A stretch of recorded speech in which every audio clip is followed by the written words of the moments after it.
As we head into the new year, here's a very specific and potentially controversial piece of advice. It's the invitation to be goodish. Goodish is pure magic, an antidote to unrelenting perfectionism and unrealistic standards. It's a slang phrase now part of the common vernacular.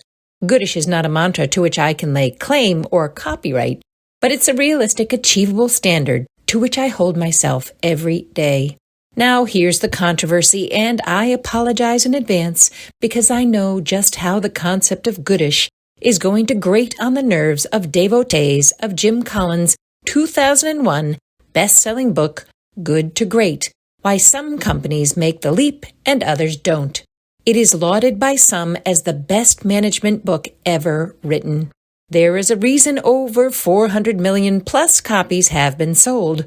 Good to Great's common-sense approach to running a business is accessible and spot on.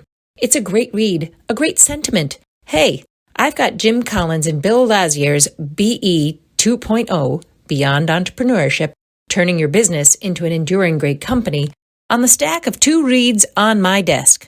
I am a sucker for anything about leadership, and this is another bestseller from Collins and another practical, actionable guide to leading better teams.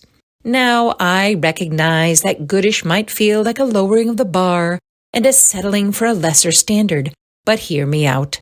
I advocate great everyday living, like a Holtzian quarterback slapping that big yellow sign as a contract to play like a champion in the game of life. Reach up.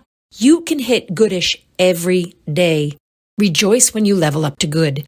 And when you brush up to great or perchance encounter perfect, then revel in the euphoria. But here's the crux of this thing. Work hard every day and do not obsess over perfection. At the end of a goodish day, know you have finished that day with integrity and a sense of satisfaction for a day well lived. When I first encountered the book Ish by Peter H. Reynolds, I had a visceral reaction. Ish tells the story of Ramon, who learns the lesson that thinking ishly is far better than the burden of perfectionism. This sweet little story beautifully, artfully, dare I say, perfectly conveys a philosophy of living that took me decades to develop and then to embody as a teacher, coach, director, hero of my own life. All of Reynolds' work begins and ends with art, and I am always better for experiencing his art and reading his fables. Like all of Peter H. Reynolds' work, Ish is a go-to gift for me. I often read it to students and artists and athletes, using it as a meditation or a talking point on retreats. Ish encourages people to try, to risk, to fail, to learn, to grow, to adjust, and to progress. This week in our podcast conversation with Willard Barth, you will hear another fascinating life philosophy, the anatomy of transformation. Learn how misfortune shaped and then morphed into Willard's superpower. As a bonus, this week, you will meet Lisa Gilinardo. Soak up the wisdom of this accomplished businesswoman whose life and career are a study of reinvention. Like the A2SOS team, Lisa is also a big fan of Jim Collins and Peter H. Reynolds.